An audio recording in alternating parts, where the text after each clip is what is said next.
It's not a game, it's a rich thing. क्या आपने कभी सुना है, एक्सीडेंट कभी कभी कुछ लोगों के लिए अच्छा होता है?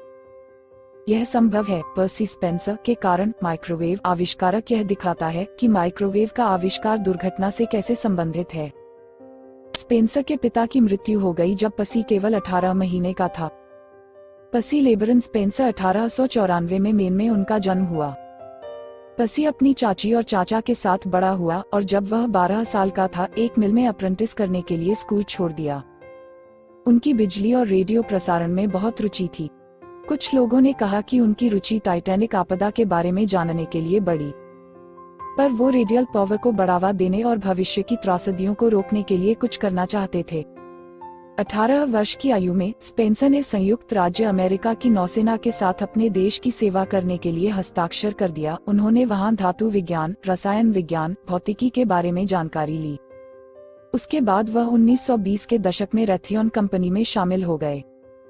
उन्होंने खुद को एक इलेक्ट्रिकल जीनियस के रूप में स्थापित किया। मैग्नेट्रॉन में उनके सुधार ने प्रतिदिन 17 से उत्पादन बढ़ाकर 2500 से अधिक प्रतिदिन कर दिया। लेकिन उनकी सबसे बड़ी प्रेरणा 1945 में आई, जब एक ऑपरेटिंग मैग्नेट्रॉन ने गलती से चॉकलेट बार को उनकी जेब के अंदर पिघला दिया।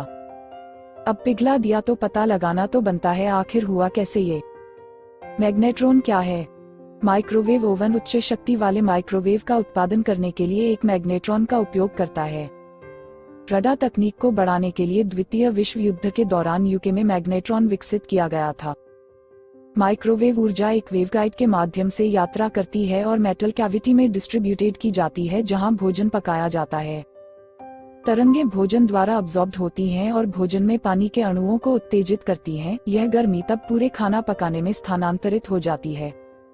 उन्होंने सोचा, क्या माइक्रोवेव रेडिएशन का उपयोग करके भोजन पकाना संभव हो सकता है? 1954 में कंपनी ने माइक्रोवेव ओवन की बिक्री शुरू की। पहले माइक्रोवेव ओवन का वजन 750 पाउंड था और यह 5 फीट से अधिक लंबा था। पहले माइक्रोवेव ओवन मॉडल को रडार रेंज कहा जाता था। माइक्रोवेव ओवन रेडियो तरंगों का उपयोग करते हैं, लगभग 2.5 गीगाहर्ट्ज की आवृत्ति के साथ, जो अपेक्षाकृत रिलेटिवली कम है, इसलिए आपको कैंसर विकसित होने का खतरा नहीं है। इस आवृत्ति पर रेडियो तरंगों को शुगर, पानी और वसा द्वारा अवशोषित अब्सॉर्ब किया जाता है, लेकिन प्लास्टिक, सिरेमिक या ग्लास द्वारा नहीं। अवशोषित होने पर ये तरंगें गर्मी में परिवर्तित हो जाती हैं, जिसका अर्थ है कि माइक्रोवेव ओवन भोजन को गर्म करता है।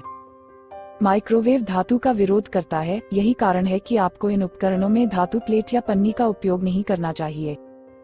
दशकों के शोध के बाद सुधार और बहुत सारे लघुकरण में माइक्रोवेव ओवन दुनिया भर के रसोई घरों में आमतौर पर दिखने लगा है। Subscribe my channel for more interesting topics and must share and comment it if you like it. Thanks for watching.